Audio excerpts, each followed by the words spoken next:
Muy buenas tardes a todos, bienvenidos a una semana más de la clase de Fundamentos de Economía. Vamos a dar un minutito para que se conecten los demás compañeros y pues espero que hayan tenido un excelente fin de semana, que hayan tenido una semana muy buena en todo lo que hayan realizado, en sus actividades laborales, ahí sí que en todo. Así que vamos a esperar un minutito y espero también que les haya servido mucho la presentación de esta semana. El tema de esta semana pues está bastante interesante. Y vamos a ver.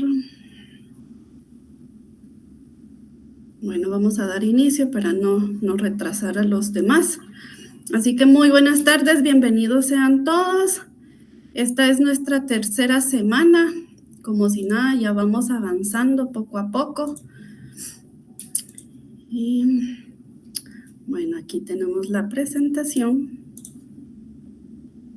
Así que bienvenidos. Esta es nuestra tercera semana, como les había comentado, siempre del curso Fundamentos de Economía bajo el código SH001. El tema de esta semana va a ser lo que es infraestructura económica. Yo soy la licenciada Silvia García y les voy a estar acompañando a lo largo de este curso, de este semestre. Así que daremos inicio. El objetivo de la clase de esta semana pues es desarrollar en ustedes los conocimientos sobre lo que es la infraestructura económica y pues de que ustedes sean capaces de comprender cada tema que nosotros pues les estamos brindando para que ustedes pues sean profesionales a futuro con mucho conocimiento y que sean profesionales de bien. Así que tenemos lo que es la infraestructura y pues recordemos que para poder entender antes lo que es la infraestructura, es muy importante primero conocer qué es la estructura, porque no tenemos infraestructura si no sabemos lo que es la estructura como tal. Entonces, bien, la estructura es la base económica, o sea, de ella pues nace lo que es la infraestructura y el próximo término que vamos a ver. Y entonces esta es la que sustenta cada nación como tal. Y esta puede definirse en 4 sectores para englobar todas las actividades. Realmente antes se trabajaba con 3 sectores, pero conforme fue cambiando el tiempo, pues se incluyó una cuarta estructura como tal. Entonces ahorita les voy a explicar de qué consta cada una de estas estructuras. Entonces inicia obviamente por la estructura, el sector primario, donde se encuentran todas las prácticas, lo que son las prácticas ganaderas, las agrícolas, la pesca, la caza, la minería, todas estas que son como los recursos naturales, son todos aquellos recursos que nos van a servir como materia prima como tal dentro de la economía para que en un futuro pues estas puedan ser transformadas en productos, bienes y servicios.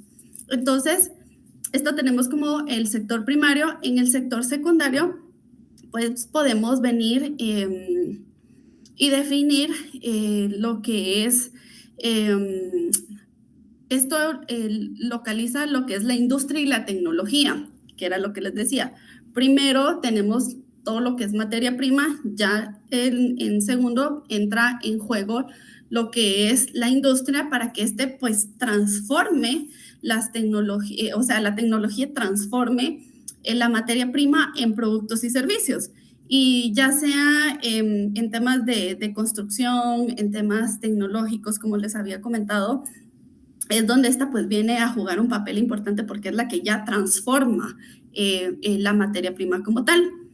Tenemos el sector terciario y pues aquí ya se identifican lo que son los servicios.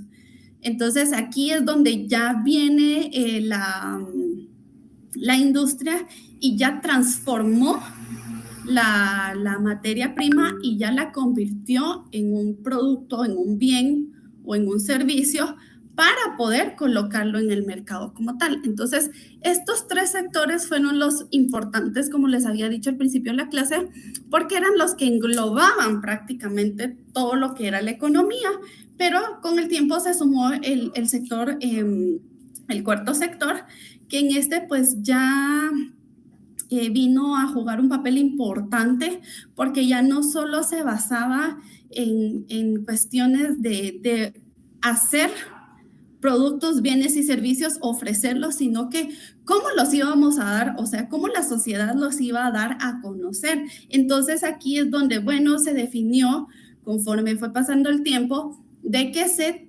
incluyera entre el sector, en este cuarto sector, lo que era los medios de comunicación, la información, las investigaciones científicas y las planificaciones financieras. Esto con el fin pues de dar a conocer como tal estos bienes y servicios, porque llegó un momento en la historia donde solo darlos a conocer de boca a boca o de face to face, como decían, como definen, ya no era tan fuerte. Entonces, y conforme fue avanzando, obviamente, la tecnología, entonces fueron mejorando estos sectores. Entonces, es aquí donde viene y entra en un papel muy importante este cuarto sector. Entonces, al final, con el cambio de la historia, pues ya se definió que fueran cuatro sectores. Así que igual, siempre fueron los primeros tres son los básicos: la materia prima, las industrias y al final, pues los bienes y servicios pues ya transformados. Perdón, pero ahora sí podemos venir y hablar lo que es la estructura como tal. Entonces tenemos que la estructura es la esencia de la teoría económica y pues en esta está el reconocer la realidad como tal de lo que es la escasez. Y recordemos que la semana pasada vimos de que la escasez no se trata de que no hay, que no existe, sino que simplemente es generar esa necesidad como tal. Entonces, esto viene y luego a encontrar la manera pues de organizar a la sociedad como tal para que ésta pues lograra un uso más eficiente de cada recurso. Entonces es ahí donde la economía pues hace su contribución exclusiva en este término de la infraestructura económica. También tenemos en términos de Karl Marx, de que la infraestructura es la combinación de los elementos que constituyen la base de toda sociedad. Y es aquí donde las relaciones de producción junto a las fuerzas productivas pues mantienen esa estabilidad y aportan el crecimiento necesario para el desarrollo y bienestar social. Y es importante también que podamos definir lo que son las relaciones de producción. Y estas pues se refieren a lo que son las técnicas con las que se va a producir, con las que se va a hacer como tal, y un producto, un bien o un servicio. Y esta pues suele implementar al trabajador con su fuerza y su capacidad. Entonces esta viene surgiendo entre una composición entre las técnicas y las relaciones sociales entre los dueños de los medios de producción y los trabajadores. Entonces, las relaciones de producción es la que engloba lo que es al trabajador y a los dueños en manera de cómo van a producir, cómo se van a combinar estas dos para que pues se logre generar un bien, un producto o un servicio.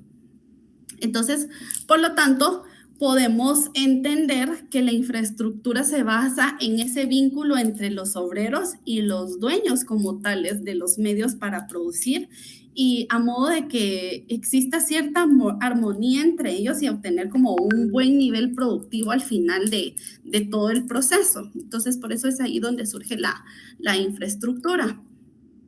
Ahora bien, tenemos también lo que es la superestructura, y el concepto de superestructura es fundamental en el desarrollo de toda teoría económica marxista.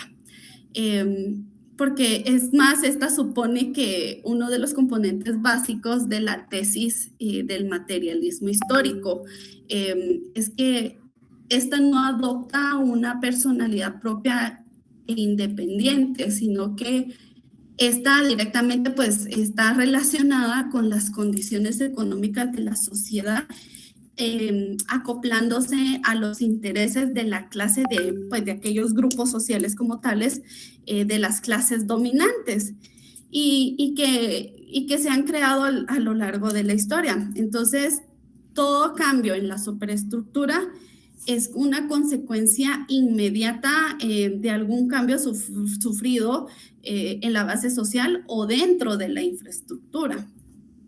Pero ahora bien, con respecto a lo que Marx, a la teoría de Marx sostenía, es de que pues esto prácticamente era de cierta manera una mentira, porque si analizamos el término de estructura, vamos a notar que los obreros realmente no eran personas libres, porque al final de cuentas a estos pues no les quedaba otra opción que vender su fuerza, o sea, su trabajo como tal, para poder sobrevivir, o sea, no tenían otra opción. Y pues tampoco eran hombres iguales, o sea, no tenían como una igualdad como tal entre lo que eran ellos y las clases dominantes. No sé si me doy a entender. Entonces, hay unos que tenían medios de producción y otros pues no. Entonces, ahí es donde pues Marx venía y decía así como, bueno, esto no realmente no llega a aplicarse. Entonces, fue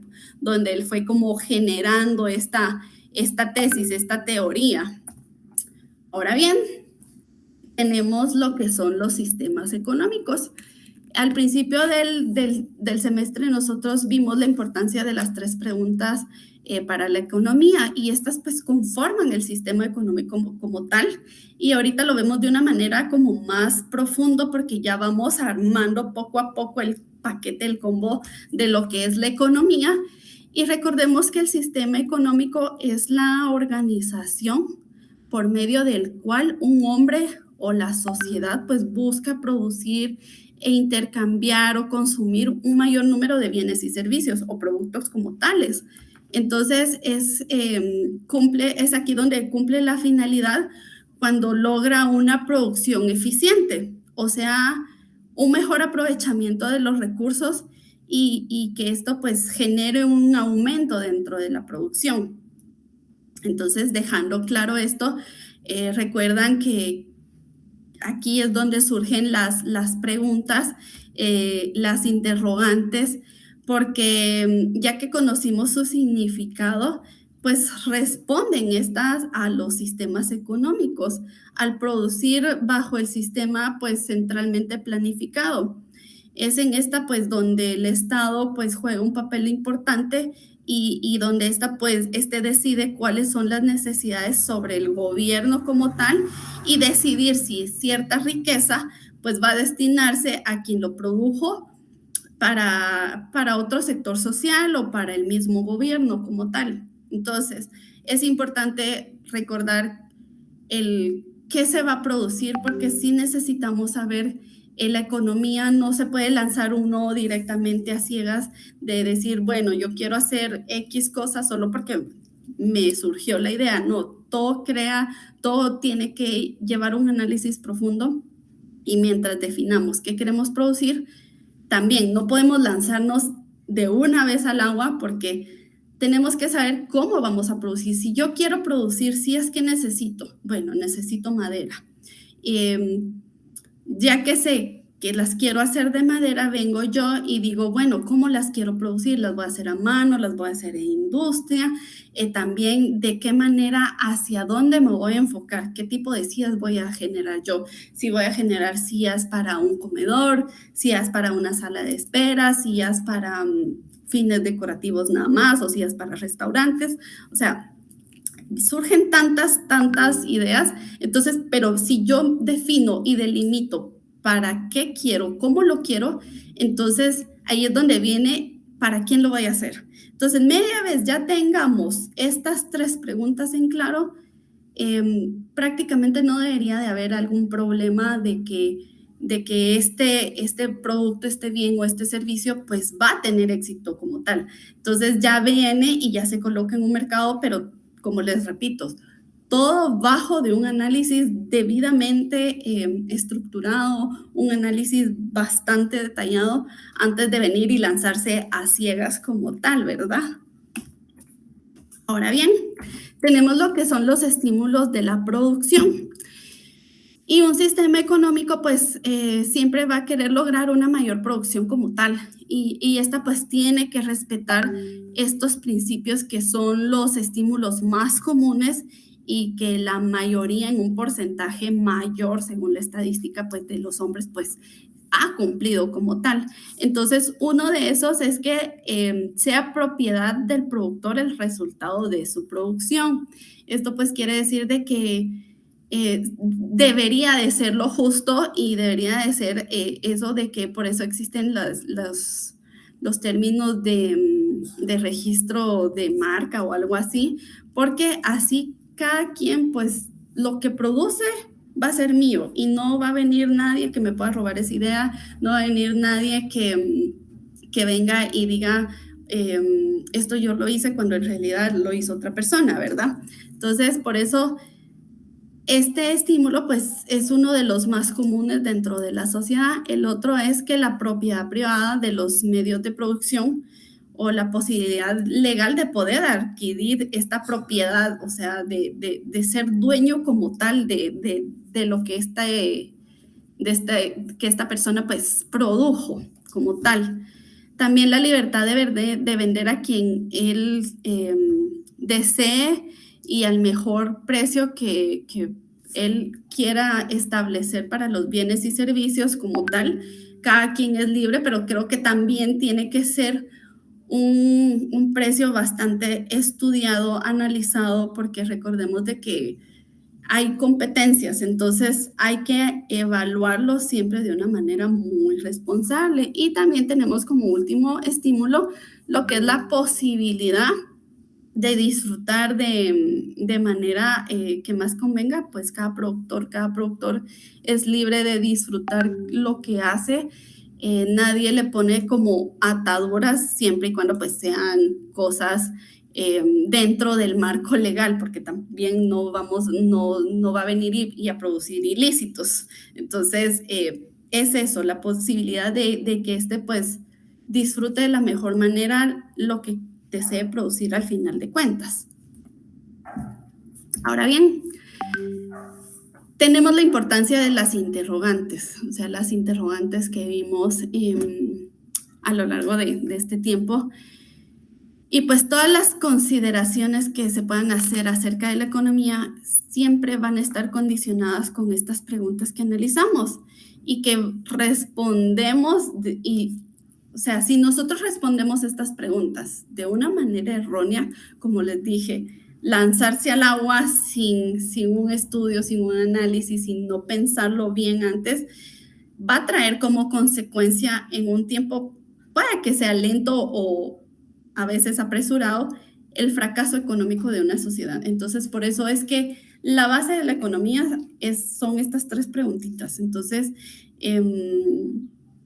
estas interrogantes son muy importantes porque estas al final de cuentas nos van a definir el éxito o fracaso como tal del sistema económico.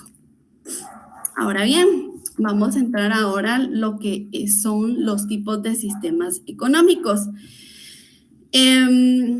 Según la economía, pues estos son los tres más importantes que surgieron, lo que es el capitalismo. Primero surgió el capitalismo, que podemos definir lo que es un sistema económico y social basado en los medios de producción, y estos pues deben ser de propiedad privada. El mercado sirve en el capitalismo como un mecanismo para asignar los recursos que son escasos y de una manera más eficiente. Y el capital pues va a servir como una fuente para generar más riqueza. La diferencia aquí entre el socialismo es que es un sistema económico social más que todo y centra sus bases ideológicas en la defensa de la propiedad colectiva. O sea, el socialismo se enfoca más en cada persona como grupo social que solo, digamos, en las personas, por así decirlo, del sector más poderoso, por así decirlo. Entonces, frente al concepto de propiedad privada, pues el socialismo tiene esta defensa de propiedad colectiva y de los medios, sobre sus medios productivos y de distribución. Tenemos de que pues el capitalismo predomina el capital sobre la fuerza del trabajo, también está como más guiado a lo que es el individualismo, o sea, el capitalismo es como muy, hasta de cierta forma, egoísta, y las decisiones se van a basar siempre dentro de lo que es el mercado. A diferencia del socialismo, pues esta va a intervenir, apoya la intervención del Estado que habíamos visto anteriormente, promueve la igualdad como tal de cada persona en la sociedad y busca pues esa abolición o esa eliminación de las clases sociales. Y pues a diferencia de esto, con el tiempo vino y surgió lo que era el sistema económico mixto. Y este pues vino a hacer una mezcla tanto el capitalismo como el socialismo y se unieron porque realmente se dieron cuenta de que ambos se iban a los extremos y al final pues nunca llegaba a un equilibrio como tal, entonces surgió una mezcla de ambos porque al final de cuentas, y creo que eso es todo en la vida, si nos vamos más hacia un lado, recuerden que la balanza se mueve, entonces la balanza siempre en cualquier aspecto de la vida, y eso es una lección para ustedes, tiene que mantenerse equilibrada. De verdad, ustedes no pueden venir y hacer esto porque entonces van a desajustar ciertos aspectos en su vida. Entonces, esto fue lo que surgió en el sistema económico mixto. Entonces, esta es una combinación de ambos entre lo que es la economía de mercado y pues el sistema de planificación central. Y esta buscó aprovechar de mejor manera cada aporte que cada uno de los movimientos, o sea, capitalismo y socialismo, pues podían aportar. Ahora bien, para que entiendan un poquito más lo que son los temas de cómo surge y tengan un concepto más claro ustedes de cómo surgen estos sistemas económicos como tales, yo les voy a compartir ahorita un video y espero pues para que también la clase sea un poquito más entretenida y no solo teoría. Les voy a dejar de compartir ahorita la presentación y vamos a ver lo que es el video. Así que vamos a ver.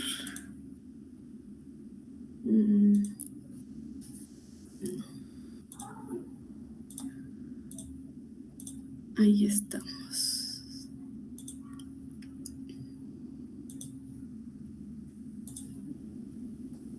Solo les voy a apagar mi micrófono y la cámara para que no tengamos inconvenientes.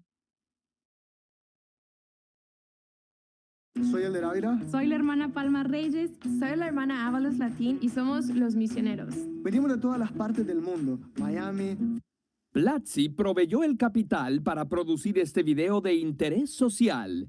Es un ardiente debate que ha enfrentado amigos, familias y clases sociales. Ha puesto de cabeza países enteros. En el siglo XX, esta oposición fue la base de la Guerra Fría que exigía que escogieras bando. ¿El capitalismo con Estados Unidos al frente o el socialismo liderado por la Unión Soviética? Y en la actualidad, hasta Rusia ha adoptado prácticas capitalistas y hasta en Estados Unidos se habla de los beneficios del socialismo. Así que hoy nos preguntamos, ¿capitalismo o socialismo? A mediados del siglo XIX, en Europa, sobre todo en Inglaterra, la industrialización estaba en pleno apogeo. Se producía más que nunca, pero al mismo tiempo se explotaba mucho a los trabajadores. Jornadas de 14 a 16 horas diarias, salarios de miseria, trabajo infantil aún peor pagado, aire contaminado y accidentes al por mayor. Y olvídate de seguridad médica o vacaciones. Todo mientras los dueños de las fábricas se enriquecían sin pena alguna. Entonces, un pensador alemán llamado Karl Marx se preguntó, ¿cómo llegamos a esto? Marx había leído a Hegel, quien postulaba que todo progresa a partir del enfrentamiento de contradicciones. Las sociedades también. Cada etapa del desarrollo social llevaba en sí el germen de su propia destrucción y la transformación en la siguiente. Para él, la civilización, por lo menos la europea, había pasado por las siguientes etapas. Comunismo primitivo, una época en la que los bienes escaseaban. Todos los que eran capaces trabajaban y a todos los miembros de la comunidad se les repartía según su necesidad. En esta época se desarrolló la agricultura y otras técnicas que permitieron conservar y acumular bienes, lo que llevó a la segunda etapa, esclavismo. Por primera vez se dividen las clases sociales, las que trabajan y las que poseen los medios de producción. Poseen incluso a los trabajadores. En esta época existe la creencia de que los poderosos, reyes y sacerdotes, lo son gracias a que cuentan con el favor divino. Es también en esta época que aparece el Estado y lentamente va dando paso a la tercera etapa, feudalismo. En esta etapa los trabajadores ya no son esclavos, sino siervos, pero siguen sometidos a sus señores, dueños de las tierras y a quienes se les debe pagar tributo. Al final del feudalismo, gana dinero y poder una clase social de artesanos y comerciantes que habitualmente vivían en villas o burgos cercanos a los feudos. Marx los llama burgueses. Los burgueses empiezan a asociarse y a juntar su dinero para crear empresas y financiar negocios más grandes, como viajes arriesgados. Estas empresas se llaman sociedades por acciones y al dinero reunido con el propósito de que crezca se le llama capital. Por otro lado, se promueven las ideas de libertad, democracia e igualdad, lo que da origen a grandes revoluciones como la Revolución Francesa, donde la nobleza y el clero pierden el poder, o hasta la cabeza, y quienes ahora tienen la autoridad son los dueños del capital, los capitalistas. Las tierras, antes propiedad de los nobles o de las comunidades, se privatizan. Las ideas de la Ilustración traen un gran desarrollo tecnológico e industrial. Muchos granjeros y campesinos quedan en la pobreza y emigran a las ciudades para trabajar en las fábricas. Así es como surge la cuarta etapa, el capitalismo. El capitalismo es explicado y defendido por economistas como Adam Smith, y sus principales características son las tierras, herramientas y fábricas, o sea, los medios de producción, no están en manos del Estado o de las comunidades, sino que son propiedad privada. Hay libertad de mercado. Todo mundo tiene derecho de comprar y vender lo que le apetezca, incluido el propio trabajo, y de negociar los precios según les convenga. Aquí se habla de la mano invisible del mercado, la idea de que las acciones económicas individuales, aunque parezcan egoístas, contribuyen al bienestar de la sociedad en su conjunto. El ideal capitalista es, por lo tanto, que las leyes y el Estado intervengan lo menos posible en el mercado.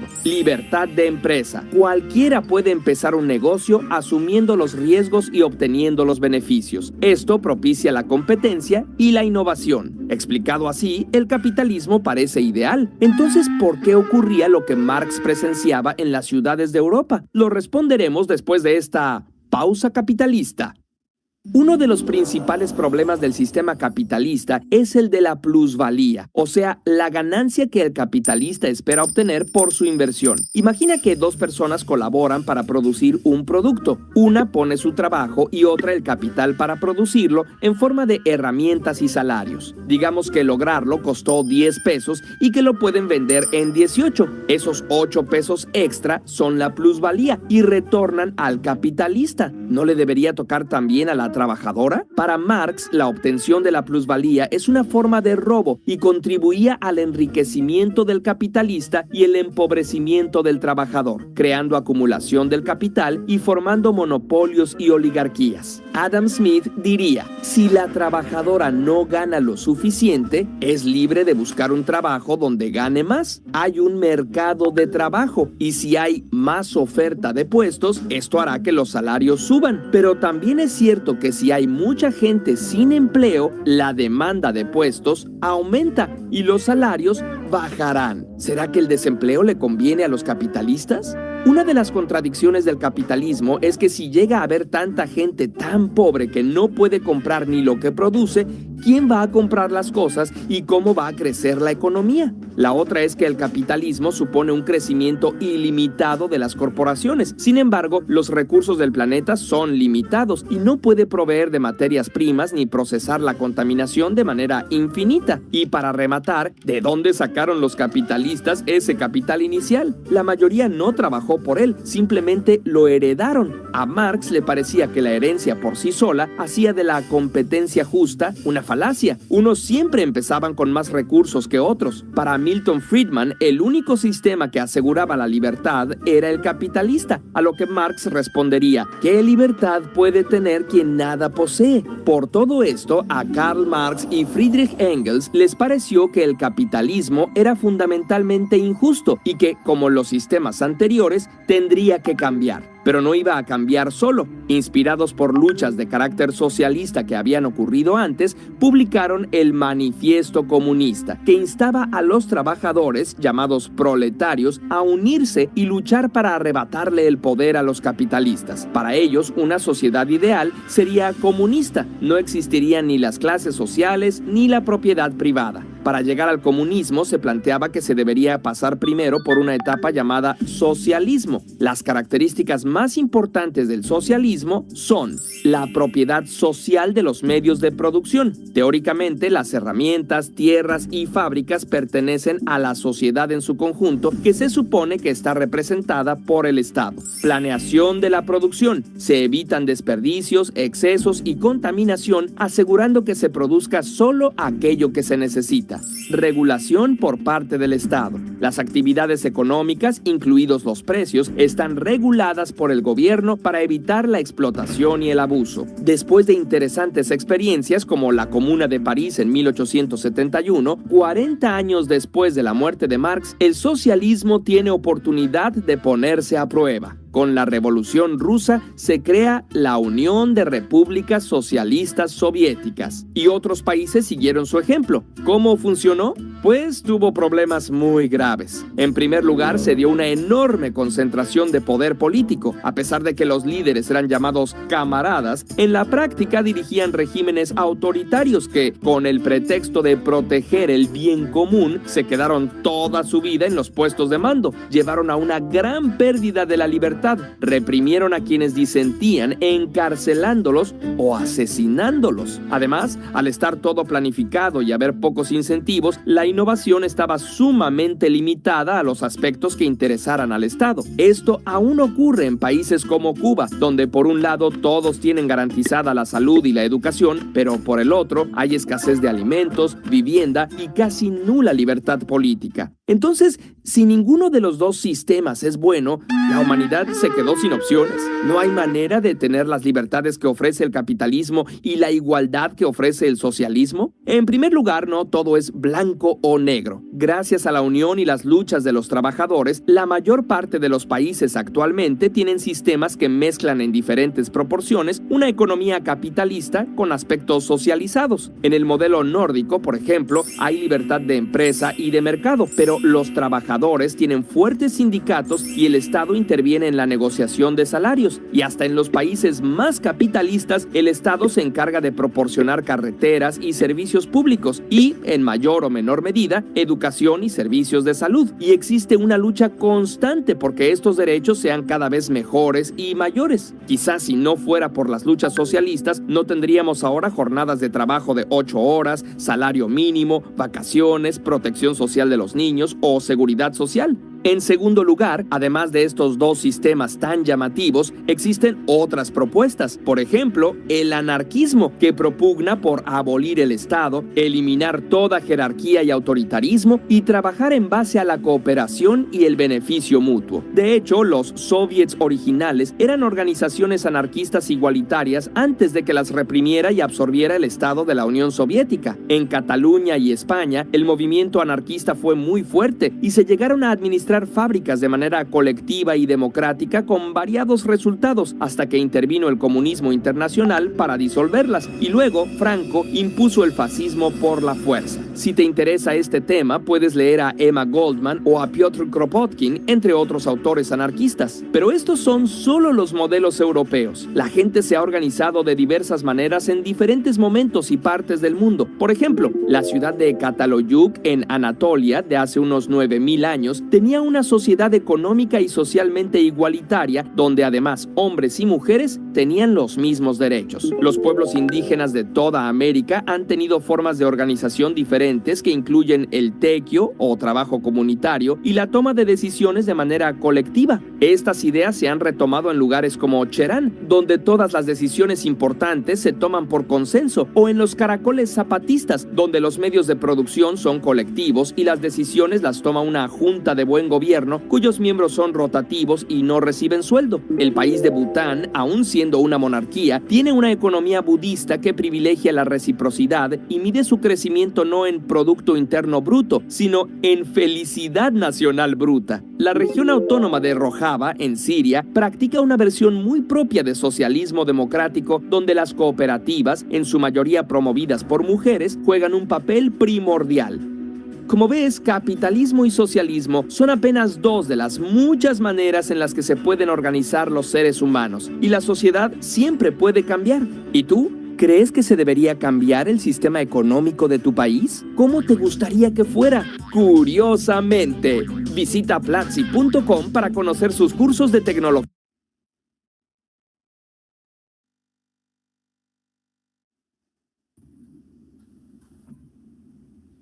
Muy bien, ya volví por acá. Bueno, entonces, como pudieron ver ahí, fue de una manera bastante clara la explicación de cómo surgen estos dos movimientos económicos, estos dos sistemas. Así que por hoy esto es todo. Así que muchas gracias por haber asistido esta semana. Espero que les haya servido mucho también este video y les sirva incluso para poder repasar. Espero que tengan una linda tarde, que todo les salga bien y que terminen su semana de la mejor manera. Nos estamos viendo la próxima semana, así que todo les salga muy bien y fue un placer poder estar aquí con ustedes. Feliz tarde.